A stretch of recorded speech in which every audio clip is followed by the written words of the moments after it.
boys at that time, right?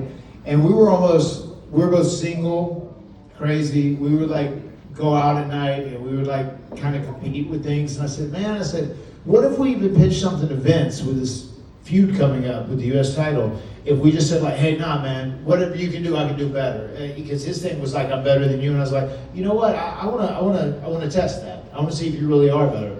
And the basketball thing was so funny. That was one of the first ones we did. It may have been the first one. I'm not sure. But I'll never forget as we were going over this, Vince like giving us kind of his direction and what he saw in it, which is so funny, which would bug everybody. Like Jeff and I, we played every sport I think in high school, and we were really good in baseball. We were okay in football, basketball. We played as well. Did you play basketball at all? Yeah, I was terrible. I was never good at basketball. It was probably my weakest thing too, but like I was okay. I would we'd do little pickup games and stuff, but I'll never get. Vince was there. He said, "All right," he said, "this is what I see, Matt. When you're doing this thing, you're the baby face. I just want you to take the ball and if MVP," he said, "you think you can make a few shots?" And he said, "Yeah, I think I think I can see one or two." And he did that. He said, "All right, you start the game." He said, "I want you to jam the ball right into his head because he's been talking trash. And then after you do that," he said, "when you grab the ball again," he said, "I want you to dribble." He said, "And dribble as white as you possibly can." Which was the funniest joke. I was like, okay.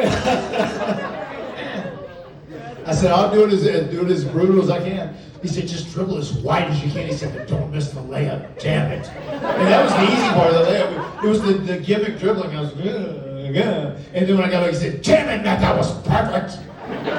So I secured his vision and made it work. But dude, that was so much fun. And me and MVP kept having ideas for that. We were going to do a thing, which another funny story is we're going to do a thing where we fought in Madison Square Garden. We're actually going to have a boxing match, me and MVP. And we had just had our physicals, and they found out MVP had this heart condition.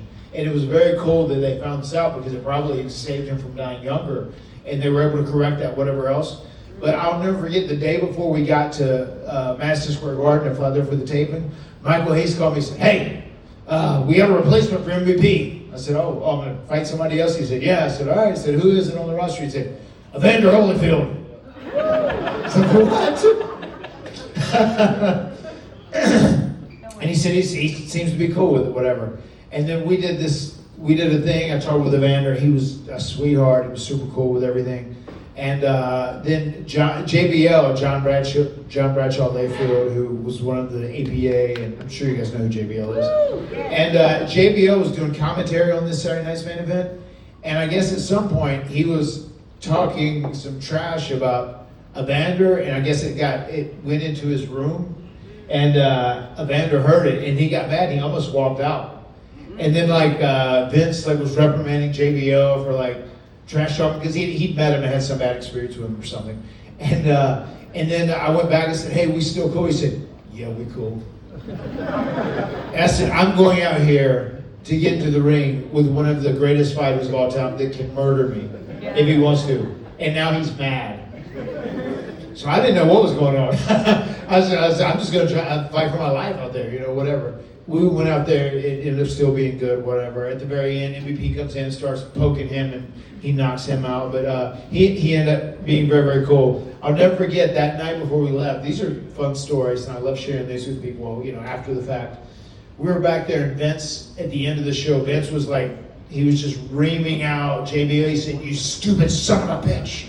He said, "We could have lost Evander Holyfield from this event because you were ignorant, you were unprofessional, and you were talking